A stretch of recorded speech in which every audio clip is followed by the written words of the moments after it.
makanan yang dicampur racun akan dimakan oleh baginda Rasul yang menimbulkan baginda Rasul meninggal dunia. 25.000 tiap hari dia acting semacam itu.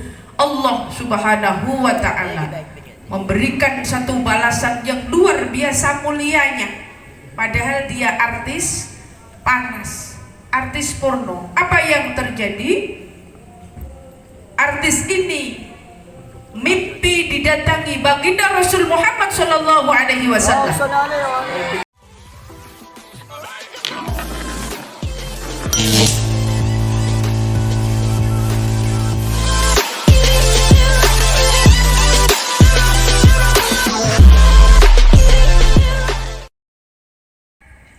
Kegiatan ibadah, amalan-amalan yang dilakukan Rabi'ah Adawiyah tiap hari, di antara lain sholatnya tekun, zikirnya tekun, dan salah satu yang menjadi amalan harian Rabi'ah Adawiyah, setiap hari beliau membaca sholawat Nabi 25.000 sholawat. Subhanallah. Ada ndak mbak-mbak atau kang-kang tiap hari mengamalkan sholawat Nabi 25.000? Angkat tangan. Ada ndak? 100.000 nanti ada hadiah dari pondok yang setiap hari mengamalkan sholawat 25.000, minta bendahara pondok. Oke? Ada ndak yang baca sholawat Nabi 25.000? Umi kira tangannya Kang Mufti gini-gini, angkat tangan, ternyata benak kebaldu. 25.000 sholawat Nabi, dan itu diperankan oleh artis ini, anak-anak. Dan karena dia menirukan ya akhlaknya Rabi'ah Adawiyah, jadi setiap hari di dalam peran film itu dia membaca sholawat Nabi selama berapa? 25.000 per hari. Masya Allah. Padahal semua yang diperankan adalah pura-pura. Pemain film itu kan pura-pura. Apa kenyataan? Pura-pura. Dia sholatnya sholat pura-pura, baca Al-Qur'annya pura-pura, zikirnya pura-pura, puasanya pura-pura, hanya makan saja yang terkadang tidak pura-pura. Sampai baca sholawat Nabi pun pura-pura membaca sholawat Nabi, tapi dibaca oleh artis porno tersebut karena meniru akhlaknya Rabi'atul Adawiyah. Apa yang terjadi? Artis yang terkenal di kota Mesir, artis yang sering memerankan peran panas tersebut, ketika membaca 25.000 per hari, setiap acting membaca 25.000 tiap hari dia acting semacam itu. Allah Subhanahu wa ta'ala memberikan satu balasan yang luar biasa mulianya, padahal dia artis panas, artis porno. Apa yang terjadi? Artis ini mimpi didatangi baginda Rasul Muhammad sallallahu alaihi wasallam. Subhanallah. Meski dia pura-pura, sholawat Nabi dibaca dengan pura-pura, tetap sampai baginda Rasul Muhammad sallallahu alaihi wasallam. Inilah dahsyatnya, fadilahnya sholawat Nabi. Akhirnya apa? Allah menggerakkan hatinya si artis ini. Setelah dia bermimpi didatangi oleh Rasulullah Muhammad SAW, dia mendatangi salah satu ulama Al-Mutawalli Sya'rabi untuk dibimbing bertaubat di hadapan Allah Subhanahu wa ta'ala. Indahnya iman seseorang karena berkahnya Rasul. Maka malam hari ini kita tidak pura-pura untuk bersolawat. Apa yang terjadi nanti? Solawat yang kita baca karena kita mahabbah sama baginda Rasul, dan kita mempunyai harapan untuk meneladani akhlaknya mulia baginda Rasul. Insya Allah dan pasti yakin pada malam hari ini baginda Rasul hadir di tengah-tengah kita, memberikan barokah dan syafaat kepada kita semua, kehidupan kita ke depan di tahun 1440 Hijriah.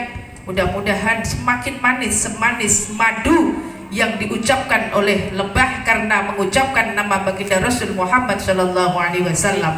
Maka malam hari ini cinta kita kepada Allah, cinta kita kepada Rasulullah terhubung lewat kemuliaan baginda Rasul Muhammad Sallallahu Alaihi Wasallam. Amin Allahumma. Yang paling terakhir, titip pesan kepada anak-anakku sekalian, seluruh pondok pesantren Darul Furqan Amsilati yang malam hari ini nanti kita bacaan. Umi tidak bisa memberikan apa-apa, tidak mampu menghadiahi apa-apa, hanya yang diberikan adalah kalimat-kalimat yang mungkin ada manfaatnya. Yang paling terakhir nanti bacaan sederhana, nanti bacaannya bacaan kepungan. Sebelum kepungan diambil bagian pengurus yang besar-besar, tolong nanti diambil bacaan nih, sambut sudah tersedia, diambil sekarang Mbak. Nanti dibagi berapa kelompok karena tidak ada hidangan yang khusus, hidangannya hanya hidangan sholawat Nabi, minum susu putih. Ada yang tidak doyan susu? Ada yang tidak doyan susu? Oh, tidak doyan susu. Ngicipi karena apa? Itu barokah. Pura-pura minum tidak apa-apa. Nah. Yang terakhir ini nanti kita kepungan bacaan. Setelah bacaan, mbak-mbak boleh nonton film bareng. Oh, filmnya yang mendidik. Milih wali 3, wali 5, apa wali 9? Oh, wali 9. Ya, nanti boleh nonton bareng besok. Tambahan tahfidnya libur 1 hari ya.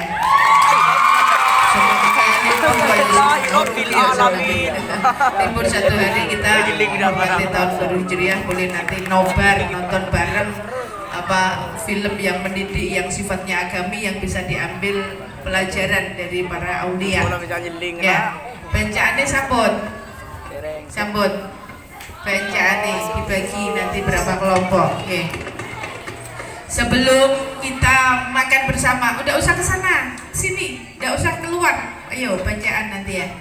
Sebelum makan bersama, ya niatkan malam hari ini adalah makan dalam rangka hormat tahun baru Hijriah. Semua dilipat gandakan pahalanya. Nanti doa bersama, diniatkan kekuatan yang ada di dalam makan atau bacaan ini, barokahnya akan masuk ke seluruh darah kita, ke seluruh daging-daging kita.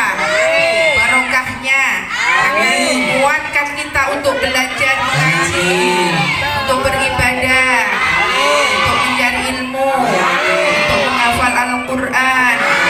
Mudah-mudahan dengan barokah bacaan ini Allah Subhanahu wa Ta'ala menurunkan rahmat dan kasih sayangnya untuk kita semua. Amin ya Rabbal Alamin. Saya ada cerita terakhir ya. Ini udah usah ada mau itu sana ya. Terakhir langsung makan. Saya ada cerita. Umi punya cerita terakhir. Nanti doa malam hari ini sebelum makan. Ketika Rasulullah hijrah dari kota mana? Rasulullah hijrahnya Mekah. Dari Bang Sri ke Jepara. Dari mana? Dari Makkah apa Madura? Dari Makkah ke kota Madinah. Rasulullah tidak langsung diterima oleh penduduk Madinah semuanya. Jadi kalau kita mengharapkan semua orang cocok dengan kita, mati ngantuk. Paham nggih? Orang pasti ada yang tidak cocok, ada yang cocok. Ada orang yang cinta kita, ada orang yang benci kita. Itu manusiawi. Rasulullah yang mulianya luar biasa datang ke kota Madinah, bertempat tinggal di Madinah pun banyak musuhnya itu baginda Rasul. Kurang apa nih Kanjeng Nabi nggih. Kurang apa nih Kanjeng Nabi kemuliaan? Masih ada orang yang tidak suka dengan Rasulullah. Jadi kalau kita hidup tidak dicintai teman, tidak dicocoki teman, mungkin tidak pas dengan teman, tidak usah kita sakit hati. Karena apa? Semua itu butuh proses untuk bersabar, bersyukur dan ikhlas hati. Maka ketika Rasulullah datang di kota Madinah, ada namanya penduduk Madinah Ibnu Ubay. Siapa? Ibnu Ubay. Ibnu Ubay. Ibnu Ubay ini sangat tidak suka dengan risalah yang dibawa baginda Rasul. Gak suweneng, nggih. Maka ada orang mengajak kebaikan, terkadang ada yang menolak, kadang malas melakukan. Ini biasa. Ibnu Ubay ini tidak cocok, tidak suka risalah yang dibawa baginda Rasul ke Madinah. Di kota Madinah beliau menyebarkan risalah, gak suweneng. Akhirnya apa? Timbul di dalam pikiran Ibnu Ubay, jangan sampai ditiru pikiran Ibnu Ubay yang tidak suka dengan seseorang. Akhirnya apa? Menghalalkan segala cara. Ibnu Ubay ini benci dengan Rasulullah dan menginginkan Rasulullah meninggal dunia. Nauzubillahi min. Bagaimana caranya? Saya tidak suka Muhammad datang ke Madinah nanti membuat peradaban. Akhirnya Ibnu Ubay ini mengundang Rasulullah berserta dengan para sahabatnya Rasul ke rumahnya, diberikan hidangan makan semacam ini. Ya Muhammad datang ke rumahku, tak mayor ke, tak kasih makan enak, tak jamu. Karena baginda Rasul hatinya yang mulia, beliau selalu husnudzan billah, selalu berbaik sangka kepada orang, kepada manusia, kepada siapapun. Baginda Rasul datang bersama dengan para sahabat ke rumahnya Ibnu Ubay untuk menikmati hidangan makan malam. Disediakan makanan lezat-lezat, enak-enak. Tapi yang terjadi apa? Yo, didengarkan dulu, habis ini makan ya. Dengarkan Umi dulu ya. Makanan itu dibubuhi racun yang mematikan. Karena Ibnu Ubay menginginkan baginda Rasul setelah makan malam atau menikmati hidangan malam, makanan yang dicampur racun akan dimakan oleh baginda Rasul yang menimbulkan baginda Rasul meninggal dunia. Nauzubillahi min dzalik. Ini otak jahatnya Ibnu Ubay. Yang terjadi apa? Rasulullah makan bersama dengan para sahabat. Tapi sebelum Rasulullah makan bersama dengan para sahabat, beliau mengucapkan satu kalimat yang indah. Wahai Ali, ini adalah makanan yang lezat. Ada di sini daging unta, daging kambing, daging sapi. Kita bayangkan nanti makannya dengan daging apa? Unta. Itu loh yang dibuat Mbak Dewi dan Mbak. Dibayangkan dagingnya daging kambing, dibayangkan dagingnya daging sapi. Jangan membayangkan kalau itu tahu dan tapi dibayangkan apa? Daging sapi. Oke? Akhirnya apa? Rasulullah mengajak para sahabat, ini daging yang lezat, ini makanan yang nikmat. Jangan sia-siakan, biarlah ini jadi berkah bagi kita. Masya Allah.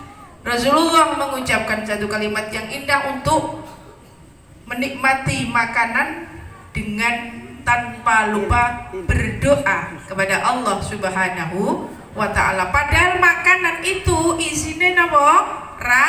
Racun. Semua racun yang dicampur dengan makanan. Rasulullah menyuruh kepada sahabat untuk mengucapkan doa. Bismillahirrahmanirrahim. Bismillahil-kafi. Bismillahilladzi la yadurru ma'asmihi syai'un fil ardi wala fis sama' wa huwas sami'un. Masya Allah. Dengan kekuatan doa tersebut lenyaplah semua penyakit, lenyaplah semua racun yang diniatkan oleh Ibnu Ubay menjadi menu makanan yang menyehatkan. Akhirnya seluruh sahabat dan baginda Rasul menikmati makanan tersebut tanpa merasakan jahatnya racun karena sudah dimulai dengan berdoa di hadapan Allah Subhanahu wa ta'ala. Akhirnya Ibnu Ubay gumun, loh kok tidak ada yang meninggal satupun, berarti pembantuku ini lupa menaruh racun di makanan tersebut. Di dapur masih ada sisa makanan, ada berapa kotak disuruh untuk makan teman-temannya Ibnu Ubay. Yang terjadi apa? Seluruh temannya Ibnu Ubay mati keracunan. Na'udzubillahi min, karena tidak membaca doa. Maka kita niatkan bersama-sama, dibagi-bagi, Mbak, satu kotak berapa orang, satu kotak berapa orang. Kang dikasih satu, ini Kang Abud dan teman-teman, ini kru ya. Ini langsung dibagi. Bismillahirrahmanirrahim. Ayo mengotak ya. Buat kotaan, buat kelompok. Ayo kelompok.